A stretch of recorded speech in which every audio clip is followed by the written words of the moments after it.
Is this your first time reading here? I have done several of my children's books here in the past with Russell, where I've launched a new book coming out. This will be my first dramatic reading of a ghost story. Oh, fantastic. What ghost story will you be reading? This story is called The Owl Call. Okay. And it's a Native American ghost story that I wrote. The chief character is John Hawksfeather, and I'm dressed as John tonight, who will be doing the story. Fantastic. I love your costume. Thank you. All right. Thank you, sir. And what will you be reading tonight? I'm going to be reading a new story I wrote at 10 o'clock last night. It's still in the handwritten phase. It's called Johnny, Who Is Scared of Nothing. Fantastic. And just a little tidbit. What's it about? Oh, it's about a mean boy, and he gets his comeuppance. Very nice. Well, thank you very much, Ms. All right, and this is my daughter, Kelly. All right, Miss Kelly. Is this your first time reading here? No. Oh, fantastic. And what will you be reading? We're reading something called the Tattoo File. And what's that about? It's about a cemetery gravestone fan who finds something unexpected in the cemetery. Oh, fantastic. I look forward to hearing it. Thank you. You're welcome. I've been a friend of the bookstore for several years now. I first got involved with the Stephen King Book Club, and I've since done a couple author events and some Ghost Stories live readings here. Oh, fantastic. And what will you be reading tonight? I'm going to do a couple readings. One is a friend of mine, Peter Dudar, The Thing with No Face. It's a modern ghost story, survivor guilt kind of story with a ghost twist. Oh, fantastic. Yep. All right, well, thank you very much for your time. Great, thank you. No problem. It has a lot of competition tonight with all the other things flying around. This is the host of our show, Pugsley the Fiendly Ghost, and he's been doing this show for 8 years, and 3 of them been here at Blue Umbrella Books. Thank you all for coming. We really enjoy having you all. We're Ghost Stories Live. Originated in New York City in the back room of a bar called Bar 82, and it's been in a couple of different venues, but for the last 3 years it's found its home here at Blue Umbrella Books. And because the bookstore is having a little bit of a financial difficulty right now, Ghost Stories is doing a GoFundMe campaign. So if you like the Ghost Story Show, if you like the bookshop, you can go to GoFundMe.com and search either Blue Umbrella Books or Ghost Stories Live and make a little donation or leave a comment and express how much you like the show. We like that. We have a full night tonight. We have a lot of we have our regular cast members, Susan Buffum and Kelly Buffum, and some special guests. We have a virgin in our group, Richard Wayne Horton, who is a first-time attendee of Ghost Stories Live, who's originally from Texas, but now lives in Springfield, and he's going to be reading a Southern Gothic horror tale in a manner of speaking. And then we have a returning favorite of ours, Tom Deedy, and who's the author of Haven, the award-winning book, as well as Weekend Getaway, Backwater, Eternal Darkness, and I think that's it. That's it. So far, so good. And then another special guest who's been an author who's attended other events here, Robert W. Thompson, who's written some great children's books, but tonight he's going to be telling us a true ghost story with Native American flair. So we're really looking forward to that. Now, we haven't quite decided who's going to go first. There, that his dad had seen them, and so had he. Johnny said he wasn't scared of ghosts. He said ghosts couldn't do nothing to you. He said he'd go in that old cemetery and show us all that we were nothing but a bunch of cowards and ninnies, scared of our own shadows.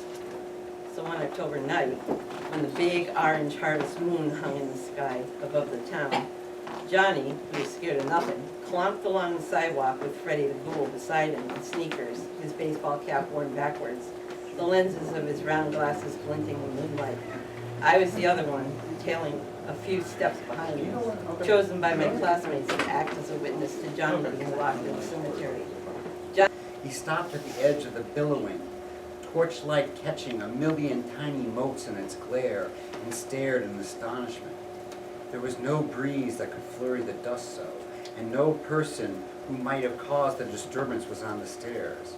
He quickly checked the thermometer hanging nearby from a light fitting on the wall and was alarmed to find the temperature was close to 0. Yet he felt no chill himself. More sounds from below, like bare feet on wood. Back screen door screamed open. The water bucket squeaked. Then the grandma let the door pop closed. She yelled, "You saw him?" "Yep. Coming to see us after all this time, after his faraway life passed. He's on the steps." Tap, tap, tap. Close up of an eye. "Let me." The grandma walked to the door, opened it. "Well, well, well, you came back." She unlatched the screen and he was there, high above her. She looked almost straight up, and her ears thrummed as he began seeing her in the blind dark. The mama stuck a dipper in the bucket and brought it, spilling over. He drank. She could see the taste of the water in his face, flowing, flowing. I'm a storyteller, not a messenger of death.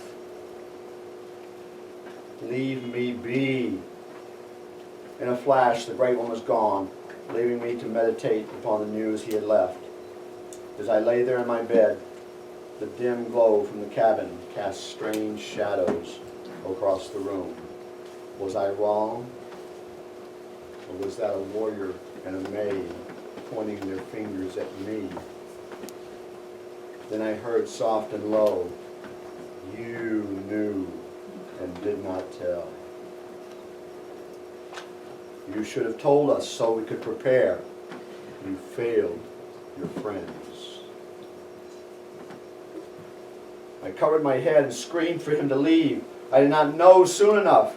The owl called your name at night when I was alone and I did not believe him. Please understand and forgive me. I slid the blanket from my face and slowly opened my eyes, and there was no one there. Had I dreamed it? Did the spirits of running deer and dark wolf come to point the finger at me in accusation? Oh God, the whole side of his face is gone. The younger boy catches the older's actions and jumps to his feet, revealing a gaping wound in his chest, just above where the drum that is sitting on the ground in front of him would rest. "Help us," the older asked, his voice off kilter due to his missing cheek. "Seen our man?" The younger asked, his voice a soft whine. "I want to go home and tell her about Pa and Brody."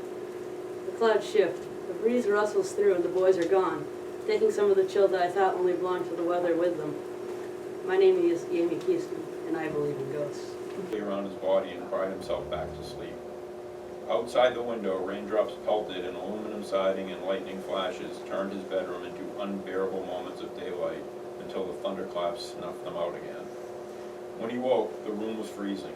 He left the air conditioner shut off before falling asleep, but now it was on again, thrumming strong at 60 degrees. Kevin sat up, slowly pulling the comforter tight around his body and walking across the room to turn it off again. He lifted his fingers to press the switch off, but before he could touch it, he heard the dog barking from Old Man Grady's yard. He jabbed the switch and then twisted the rod and opened the slits in the blinds. It was just before dawn and the air was saturated with a wall of fog that made it nearly impossible to see. The dog continued barking, agitated at first, and then falling into slow, steady howl that resembled fear or injury. Kevin leaned closer to the glass, held his breath, and gazed harder into Old Man Grady's backyard. The doghouse came into focus like a blood-red heart just off-center of the decrepit lawn, and just outside its front was the ghost of a little boy that had... Hate it. I know what happened in that house now. Then tell me. The boy was waiting there, inside that awful, rotting, dead house, waiting for Frank to come back. All those years, waiting there to claim him because he hated the man that Frank had become as much as Frank hated the child he'd once been. And the boy was right. Right about what, Mrs. Evans? About winning. He took all those years, but he won, and Frank lost.